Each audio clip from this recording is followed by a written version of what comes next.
ഇന്നത്തെ topic cricket കളിക്കുന്ന ആൾക്കാർക്ക്, ബൗളേഴ്സ് അല്ലെങ്കിൽ ഡിസ്കസ് ത്രോ പറ്റുന്ന ആൾക്കാർക്ക് എൽബോ ജോയിൻറ്റിലത്തെ ഇഞ്ചുറീസിനെ പറ്റിയാണ്. ഷോൾഡറിൽ ബാധിക്കാം, എൽബോയിൽ ബാധിക്കാം, കയ്യിൽ ബാധിക്കാം. ഇന്നത്തെ ടോപ്പിക് എൽബോനെ പറ്റിയാണ്. നമ്മൾ സംഭവം എറിയുമേ രണ്ട് കാര്യങ്ങൾ സംഭവിക്കുക. നമ്മളുടെ കൈത്തണ്ടയുടെ എല്ലും ഈ കൈയുടെ എല്ലും തമ്മിൽ ഒരു ആംഗുലേഷൻ വരും. ഇത് പുറത്തേക്ക് പോകും. ഉണ്ടോ, നമ്മൾ ഇങ്ങനെ എറിയണേ, സോ ഇങ്ങനെ ഒരു ആക്ഷൻ വരും. ഈ രണ്ട് എല്ലും തമ്മിൽ ഒരു അകൽച്ച പോലെ ഈ സൈഡിൽ. സെക്കൻഡ് എന്താ സംഭവിക്കുക, മുട്ട് സ്ട്രേറ്റ് ആവും.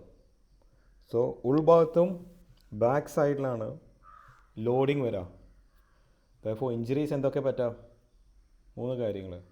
ഒന്നെങ്കിൽ എല്ലിൻ്റെ, ലിഗമെൻറ്റിൻ്റെ അല്ലെങ്കിൽ മസിലിൻ്റെ. എല്ലിൻ്റെ നമുക്ക് നോക്കാം. അധികം ഫോഴ്സ് വന്നാൽ ഇവിടുത്തെ എല്ലിന് ഫ്രാക്ചർ വരാൻ സാധ്യതയുണ്ട്. എസ്പെഷ്യലി കുട്ടികളുടെ എല്ല് ഭയങ്കര സോഫ്റ്റാണ്. ഈ എല്ല് അല്ലെങ്കിൽ ഈ എല്ല് അകന്ന് വരാൻ സാധ്യതയുണ്ട്.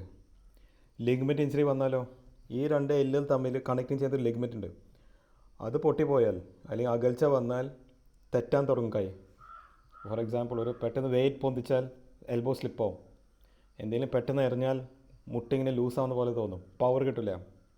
പിന്നെ അവസാനത്തെ മസിലിന് ഡാമേജ് വന്നാൽ എന്താ, കൈ പൊന്തിക്കാൻ ലോഡിങ് വരാൻ ബുദ്ധിമുട്ടാവും.